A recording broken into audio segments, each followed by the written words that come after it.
Hello दोस्तों, study idea YouTube channel पे आपका स्वागत है। मैं प्रेम शंकर आपका स्वागत करता हूं स्टडी आइडिया यूट्यूब चैनल पे। तो आज हम लोग डिस्कस करेंगे पॉलिटी के कुछ इम्पोर्टेंट एमसीक्यू, भारतीय राज्य व्यवस्था के कुछ इम्पोर्टेंट एमसीक्यू आज इस वीडियो में डिस्कस करेंगे, जो कि आपके किसी भी जीके जीएस के एग्ज़ाम के लिए बहुत ही इम्पोर्टेंट होगा ये वीडियो। ओके, तो आगे बढ़ने से पहले बता दें कि आप चैनल को सब्सक्राइब कर लीजिए और बेल आइकन पर प्रेस कर दीजिए ताकि एक भी वीडियो इस तरह का मिस ना हो आपसे।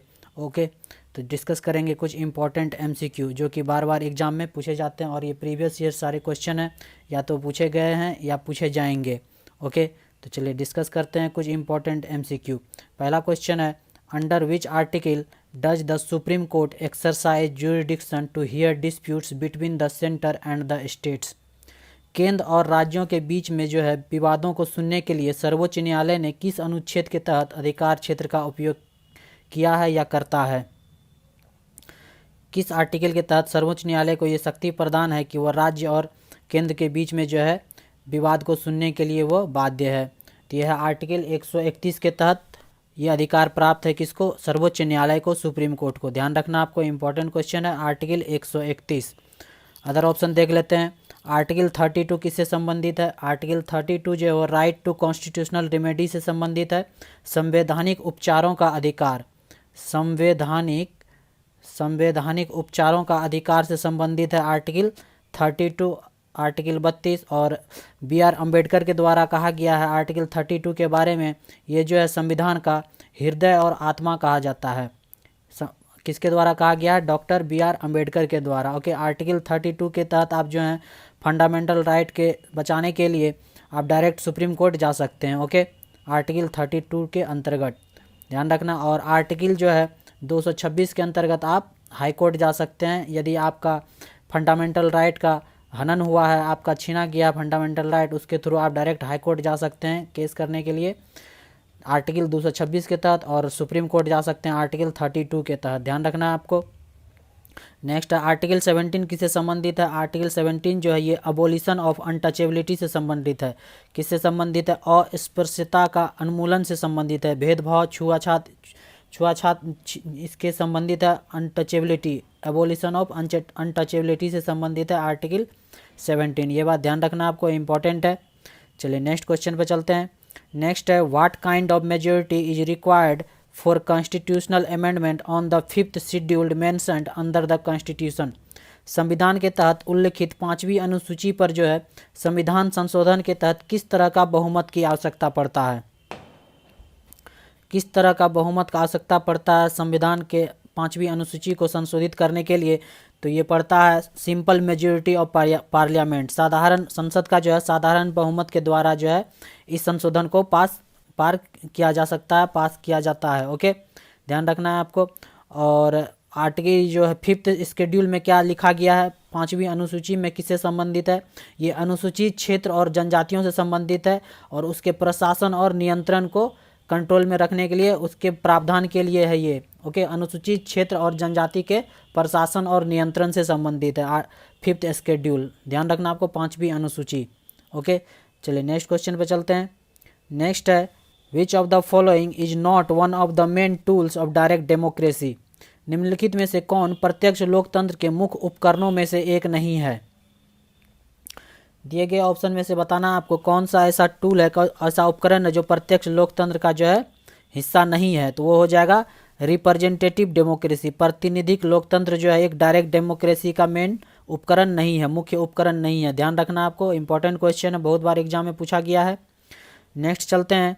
इन which year was the NGT national green tribunal established by the government of India. Bharat सरकार द्वारा किस वर्ष में राष्ट्रीय हरित प्राधिकरण अधिकरण को स्थापित किया गया था। तो ये किया गया था 2010 ईस्वी में। कब किया गया था, 2010 में जो है भारत सरकार के द्वारा जो है NGT नेशनल ग्रीन ट्राइब्यूनल के स्थापना एस्टेब्लिश किया गया था। ध्यान रखना आपको, इंपॉर्टेंट क्वेश्चन है। नेक्स्ट क्वेश्चन पे चलते हैं। नेक्स्ट है, by which constitution act Sikkim was granted full statehood. किस संविधान अधिनियम द्वारा संशोधन द्वारा जो है सिक्किम को पूर्ण राज्य का दर्जा प्राप्त दिया गया था। तो ये दिया गया था 36 अमेंडमेंट, कॉन्स्टिट्यूशन अमेंडमेंट, 36वां संविधान संशोधन। और हुआ था ये कितने में, 1975 में। 1975 में जो है 36वां संविधान संशोधन के तहत जो है सिक्किम को पूर्ण राज्य का दर्जा दिया गया था। ओके, ध्यान रखना आपको, इंपॉर्टेंट क्वेश्चन है, बहुत बार एग्जाम में ये क्वेश्चन पूछा गया है। नेक्स्ट है 39 आर्टिकल जो है ये भी हुआ था कब, 1975 में, 1975 में हुआ था 39 कॉन्स्टिट्यूशन अमेंडमेंट, ध्यान रखना है आपको। नेक्स्ट चलते हैं आगे, देख लेते हैं। नेक्स्ट है 42 कॉन्स्टिट्यूशनल अमेंडमेंट, 42 42 कॉन्स्टिट्यूशनल अमेंडमेंट, 42वां संविधान संशोधन जो है ये 1976 ईस्वी में हुआ था। कब हुआ था, 1976 ईस्वी में। और इसको जो है मिनी संविधान संशोधन के रूप में भी जानते हैं। किस रूप में, मिनी संविधान संशोधन या लघु संविधान संशोधन के रूप में जाना जाता है। 42 कॉन्स्टिट्यूशन अमेंडमेंट 1976 1976 में हुआ था, ये ध्यान रखना है। बहुत सारे मेजर चेंजेज किए गए थे इसमें। ओके, और प्रस्तावना प्रीएम्बल को भी इसमें अमेंड किया गया था इस संविधान संशोधन में, ध्यान रखना है आपको। नेक्स्ट चलते हैं। नेक्स्ट है आर्टिकल 164 डील्स विथ, आर्टिकल 164 जो है अनुच्छेद 164 वह किससे संबंधित है, तो ये संबंधित है अपॉइंटमेंट ऑफ चीफ मिनिस्टर। किससे संबंधित है, अपॉइंटमेंट ऑफ चीफ मिनिस्टर से संबंधित है, मुख्यमंत्री की नियुक्ति से संबंधित है आर्टिकल 164। याद रखना आपको, बहुत बार पूछा गया है एग्जाम में कि अपॉइंटमेंट ऑफ चीफ मिनिस्टर से कौन सा आर्टिकल संबंधित है, तो आर्टिकल 164। ओके, नेक्स्ट क्वेश्चन चलते हैं। नेक्स्ट अदर ऑप्शन देख लेते हैं।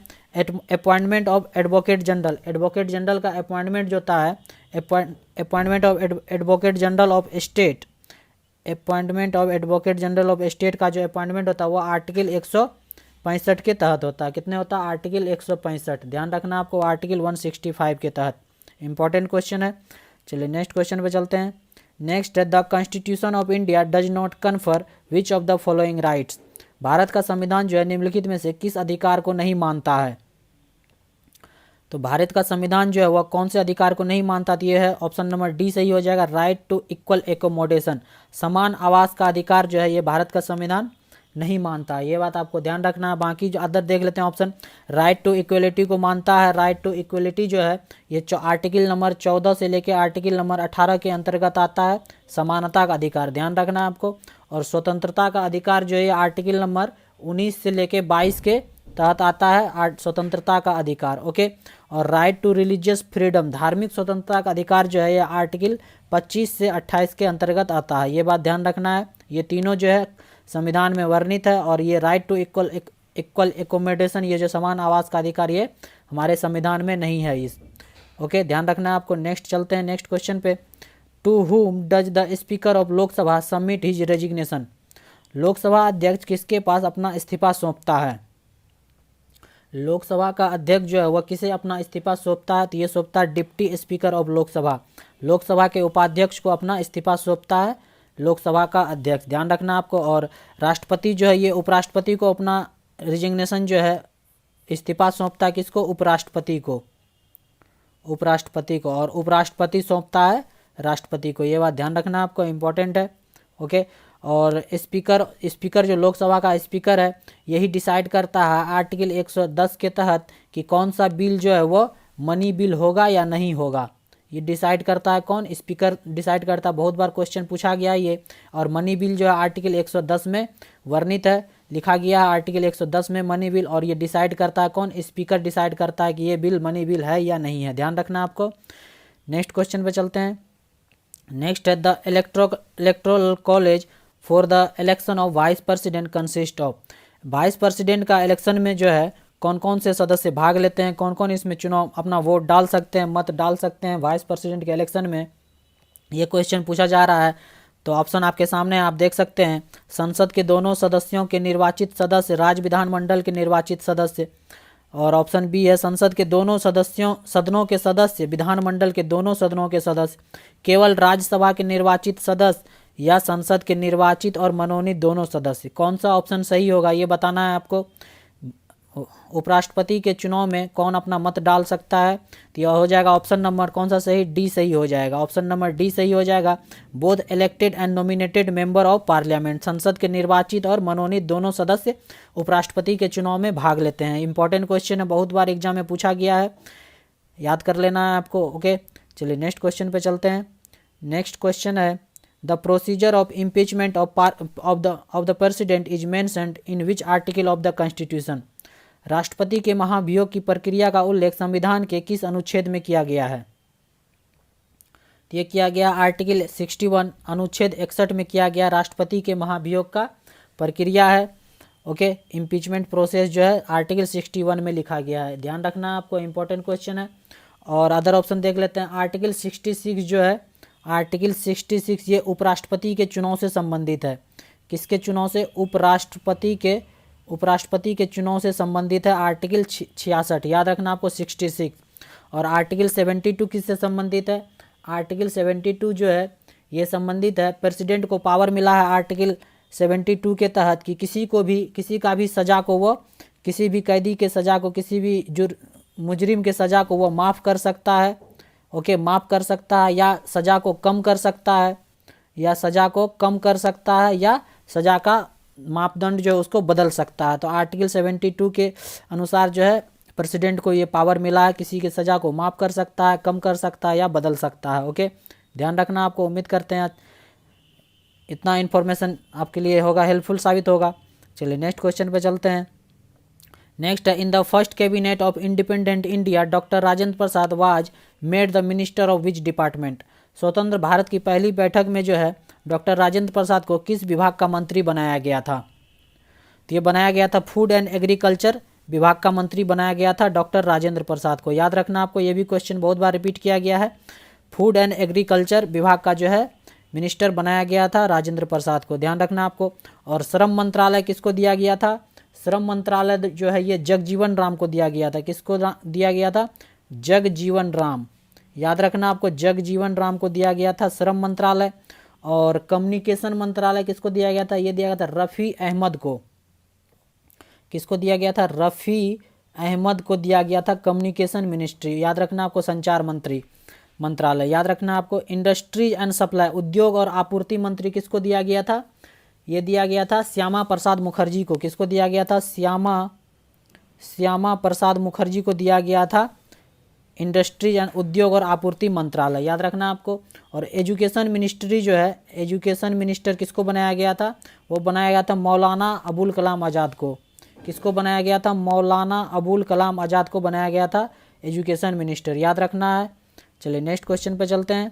नेक्स्ट है, who among the following introduce the objective resolution in the constituent assembly. निम्नलिखित में से किसने संविधान सभा में उद्देश्य प्रस्ताव पेश किया था? बहुत ही इंपॉर्टेंट क्वेश्चन है, बहुत बार ये क्वेश्चन पूछा गया है। तो ये पेश किया गया था ऑब्जेक्टिव रेजोल्यूशन जो है, उद्देश्य प्रस्ताव जवाहरलाल नेहरू के द्वारा पेश किया गया था, याद रखना आपको, जवाहरलाल नेहरू। सरदार वल्लभ भाई पटेल का जन्म जो है वो 31 अक्टूबर को होता है। ओके, और इसको सरदार वल्लभ भाई पटेल को जो है किस नाम से जाना जाता था? बिस्मार्क ऑफ इंडिया के नाम से जाना जाता था, ध्यान रखना आपको, इंपॉर्टेंट है। चलिए नेक्स्ट क्वेश्चन पे चलते हैं। नेक्स्ट है, which of the following is not appointed by the president. निम्नलिखित में से कौन राष्ट्रपति के द्वारा नियुक्त नहीं किया जाता है? किस राष्ट्रपति के द्वारा कौन नियुक्त नहीं किया जाता? तो ये हो जाएगा स्पीकर जो है वो राष्ट्रपति के द्वारा नियुक्त नहीं किया जा सकता इस ऑप्शन में। ओके, बाकी प्रोटेम स्पीकर, प्राइम मिनिस्टर और गवर्नर ये सारे जो हैं प्रेसिडेंट के द्वारा अपॉइंट किए जाते हैं। ओके, प्राइम मिनिस्टर को जो है आर्टिकल 75 के अंतर्गत अपॉइंट किया जाता है। कितने? आर्टिकल 75, ध्यान रखना आपको। और गवर्नर को जो है राष्ट्रपति के द्वारा आर्टिकल 155 के अंतर्गत किसी भी राज्य का गवर्नर, राज्यपाल नियुक्त किया जाता है आर्टिकल 155 के तहत, याद रखना है आपको। उम्मीद करते हैं आपको वीडियो अच्छा लग रहा होगा। ओके, आपके लिए हेल्पफुल साबित होगा ये वीडियो। चलिए नेक्स्ट क्वेश्चन पे चलते हैं। नेक्स्ट है, a person can go directly to the Supreme Court to enforce the which part of constitution. संविधान के किस हिस्से को लागू करने के लिए एक व्यक्ति सीधे सुप्रीम कोर्ट जा सकता है? कौन से हिस्से में ऐसा प्रावधान है कि कोई भी व्यक्ति जो है वो डायरेक्ट सुप्रीम कोर्ट जा सकता है? तो ये हो जाएगा भाग 3 के हिसाब से जो है वो डायरेक्ट सुप्रीम कोर्ट जा सकता है। फंडामेंटल राइट के हनन होने के कारण वो डायरेक्ट सुप्रीम कोर्ट जा सकता है आर्टिकल 32 के अंतर्गत, ध्यान रखना आपको। ओके, और आर्टिकल पार्ट 4 में जो है भाग 4 में क्या लिखा गया? भाग 4 में संबंधित है किससे? ये DPSP से संबंधित है, directive principle of state policy से, जिसको राज्य के नीति निर्देशक तत्व के नाम से जानते हैं। राज्य के नीति निर्देशक तत्व से संबंधित है भाग 4। और भाग 5 जो है ये संघ से संबंधित है, यूनियन से संबंधित है। भाग 5 में यूनियन के बारे में लिखा गया और भाग 6 में जो है स्टेट, राज्य के बारे में लिखा गया है। भाग 6 जो है स्टेट राज्य के बारे में लिखा गया। ये बात ध्यान रखना, आपको इंपॉर्टेंट हो सकता है। चलिए नेक्स्ट क्वेश्चन पे चलते हैं। नेक्स्ट है, निम्न में से कौन सा कथन गलत है? दिए गए ऑप्शन में से कौन सा कथन गलत है ये बताना है आपको। ऑप्शन ए है, अनुच्छेद 19 में 7 प्रकार के अधिकारों की चर्चा की गई है। अनुच्छेद 22 में व्यक्ति को सुरक्षा प्रदान करता अरेस्ट और डिटेंशन के खिलाफ। और सी है, सुप्रीम कोर्ट में 5 तरह का रीट जारी करता है अनुच्छेद 32 के अंतर्गत। और डी ऑप्शन है, अनुच्छेद 18 के तहत सभी प्रकार की उपाधियों का अंत कर दिया गया है। तो कौन सा कथन इनमें से इनकरेक्ट है, गलत है, ये बताना है आपको। तो ये हो जाएगा ऑप्शन नंबर ए सही। ये सही हो जाएगा। आर्टिकल 19 में जो है 7 प्रकार के राइट के बारे में डिस्कस नहीं किया गया है, ये 6 राइट के बारे में डिस्कस किया गया। याद रखना आपको 6, बाकी तीनों सही है।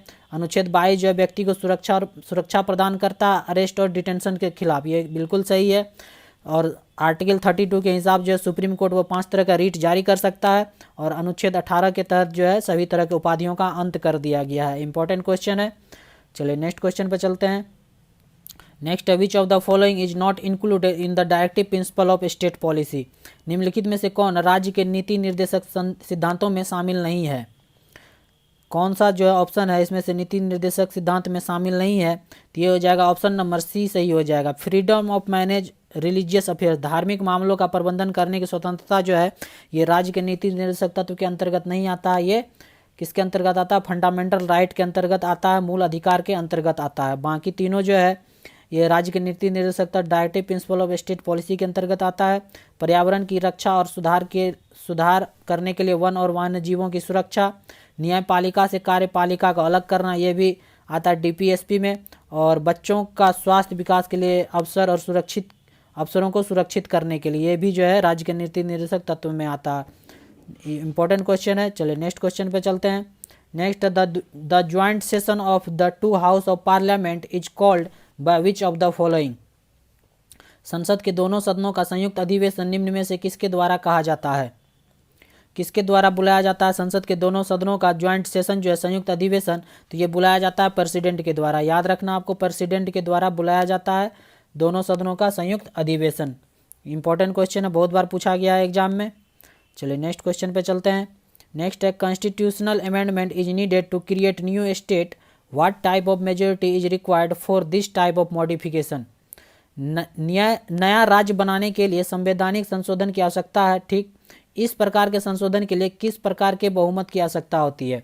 नया राज्य बनाने के लिए जो है संविधान में जो है किस तरह का संशोधन की आवश्यकता है, किस तरह का संवैधानिक संशोधन की आवश्यकता है नया राज्य बनाने के लिए? तो ये है ऑप्शन नंबर हो जाएगा ए, सिंपल मेजोरिटी, साधारण बहुमत की आवश्यकता है। याद रखना आपको, सिंपल मेजोरिटी, साधारण बहुमत। नेक्स्ट क्वेश्चन पे चलते हैं। नेक्स्ट है, under which act was the reserve bank of India established control currency and credit? मुद्रा और ऋण को नियंत्रित करने के लिए भारतीय रिजर्व बैंक की स्थापना किस अधिनियम के तहत की गई थी? तो ये की गई थी under the government of India act 1935, Bharat सरकार अधिनियम 1935 के तहत। याद रखना आपको, इंपॉर्टेंट क्वेश्चन है।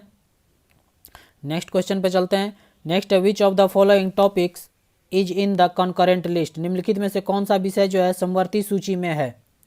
कौन सा विषय जो है वह समवर्ती सूची में है? तो ये हो जाएगा ऑप्शन नंबर ए सही, एजुकेशन। एजुकेशन जो है, शिक्षा जो है वह समवर्ती सूची में है, कॉन्करेंट लिस्ट में है। ओके, ध्यान रखना आपको, बहुत बार क्वेश्चन पूछा गया है।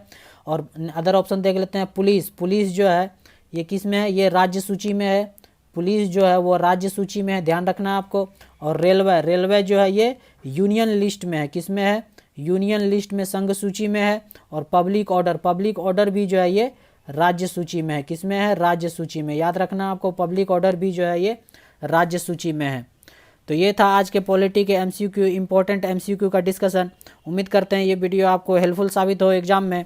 और इस वीडियो में कोई भी त्रुटि हो, कोई भी गलत आंसर आपको लगे तो आप कमेंट करके ज़रूर बताइए। कोई भी त्रुटि किसी भी तरह का मिले इस वीडियो में, ओके, ताकि आगे से जो है वो गलती को सुधारा जा सके। आप ज़रूर कमेंट कीजिए और कमेंट करके बताइए कैसा लगा ये वीडियो, आपके लिए हेल्पफुल साबित हुआ या नहीं। और यदि अच्छा लगा तो लाइक कीजिए, चैनल को सब्सक्राइब कर लीजिए। और मिलते हैं नेक्स्ट वीडियो में। देखते रहिए study idea YouTube channel. Thank you for watching.